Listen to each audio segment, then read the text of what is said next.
Well guys, I have something to tell you. And some of you may have noticed it. Yes, this is a green screen behind me.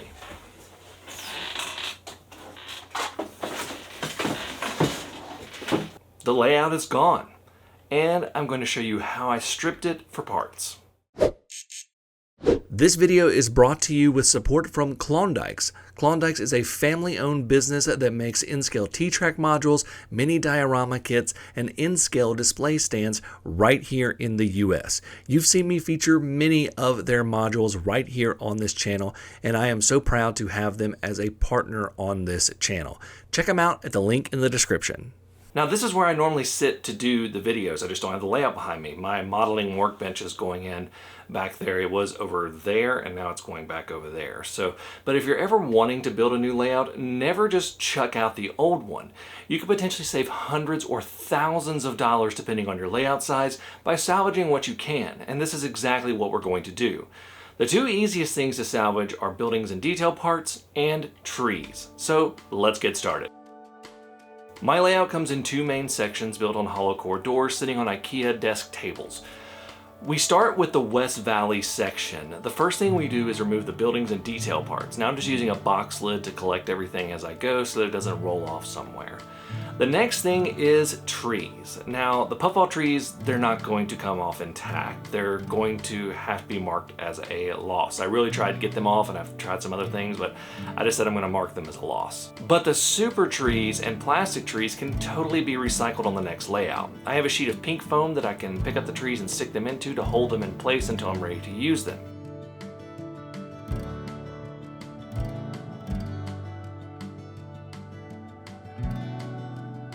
After this, I start removing my track. Now I'm using Kato Unitrack and I plan on reusing this to save money, and I glued it down with latex caulk and it pops up fairly easily. The only spot that you need to be extra careful is the turnouts. The metal plates on the bottom of Kato turnouts pop off really easily, so you're going to need to be really careful with that. Now we're going to take off all the track now and pull the feeder wires from the bottom and just kind of jerk them loose, and we can reattach those later just as long as we don't damage the part that attaches to the track.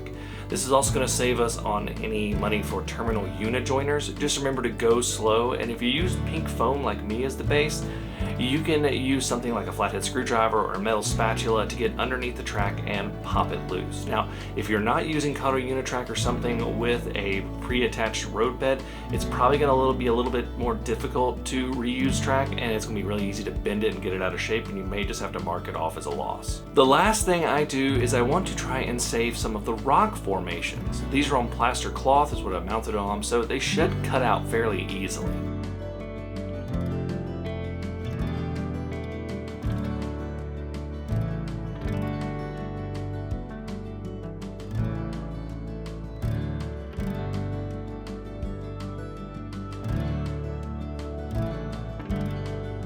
Once all of that is done, I can flip the door over and remove any electronics and wiring that I can save.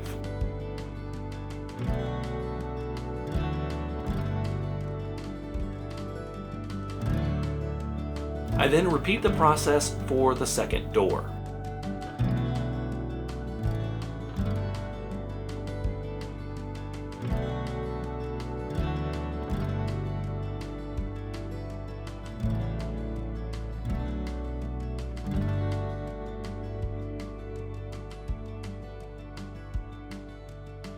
Okay, so I have the trees and buildings saved, but the track is going to need some more work before I consider it ready to go for a new layout.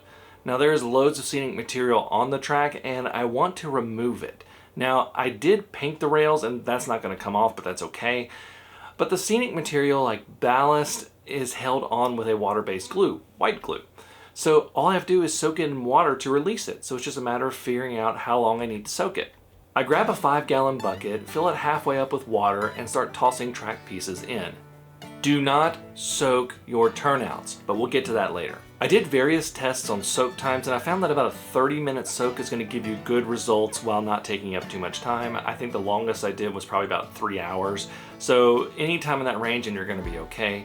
Now to clean the pieces, all you have to do is pull them out of the water and use some sort of cleaning brush. I just use a cheap toothbrush to scrub the track. Now you'll want to get where it looks a bit muddy and then swish the track in the water, and there you go, all the stuff just comes right off. And then you just sit it out to dry.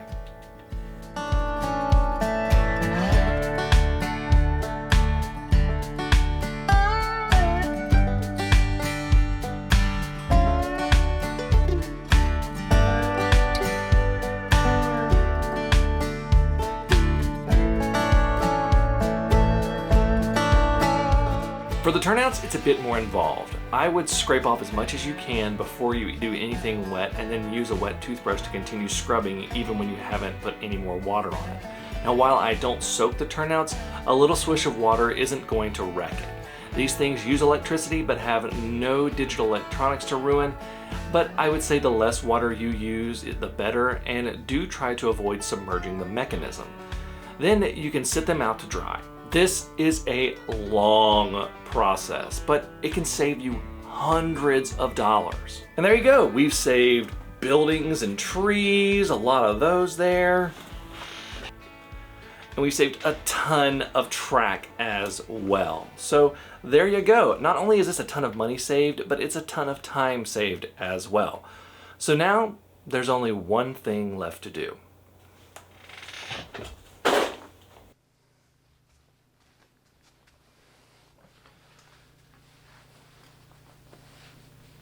Here we are, the new layout, or at least the parts of it I got done. You'll be seeing more of that in the coming weeks. In the meantime, check out some of these model railroad businesses. Mini Prints creates 3D printed detail parts, figures, and animals that make your model railroad layout come alive. Get 15% off with code DIY15 at miniprints.com. ScaleTree.com. ScaleTree.com makes hero and forest trees for HO and N-Scale. They also do custom trees for custom orders. Check them out at ScaleTree.com. It's been a bit of a weird feeling knowing that the old layout is gone, but at the same time, this new layout has me more excited for the future of this than anything has in the past. So I'm really liking the way that it's coming together, and I think it's going to be a lot of fun to watch us build it together. We've already started the beginning of the build, so looking forward to sharing more of that with you guys. Until next time, I'm Jimmy from the DIY and Digital. Stay safe, be kind, and happy railroading.